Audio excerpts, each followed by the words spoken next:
Cooperation is as old as humanity, and records exist for people working cooperatively right back to the 1760s.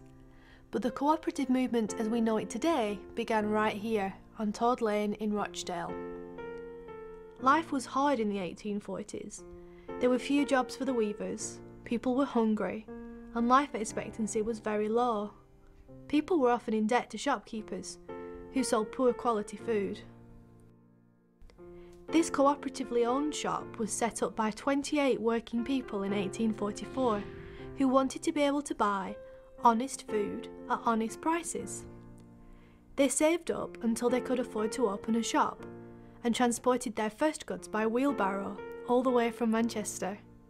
This group became known as the Rochdale Pioneers. They had butter, flour, oatmeal, sugar and candles. The gas company thought the co-op shop would not be able to pay their bills and so wouldn't supply them with gas. So the pioneers had to use the candles to light the shop the very first opening night at 8 p.m. on the 21st of December 1844. The Rochdale Pioneers were inspired by Robert Owen and used his ideas to create the cooperative values. Anyone could join the cooperative by paying £1, regardless of their religion, politics or job, and each person had one vote. They sold pure goods, and the shop profits were shared with the members as dividends. After 1 year, they had 74 members, and by 1860 this had grown to 3,450 members and 6 new stores. The idea of co-ops was spreading across the country, and in 1863 the Cooperative Wholesale Society was formed, buying in bulk to supply stock to the growing number of shops.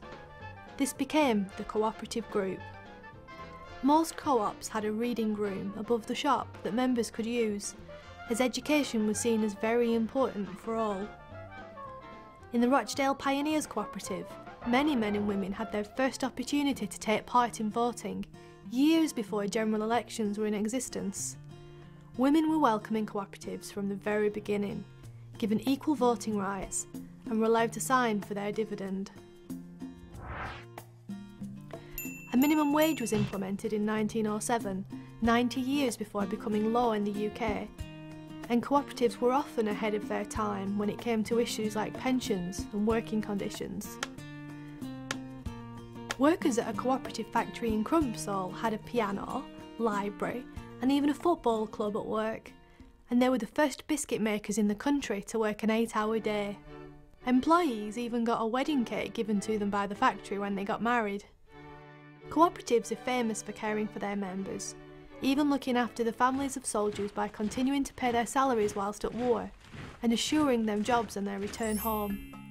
Cooperatives spread worldwide and now have 1 billion members. From bankers and grocers to snake catchers and taxi drivers, more than 120 million people now work cooperatively. From the introduction of the Fair Trade Mark in 1994, cooperatives have been committed to stocking fair trade products, helping to support millions of food growers in developing countries. The massive impact of the actions of those 28 people back in 1844 has influenced a global movement, a new way of living and working.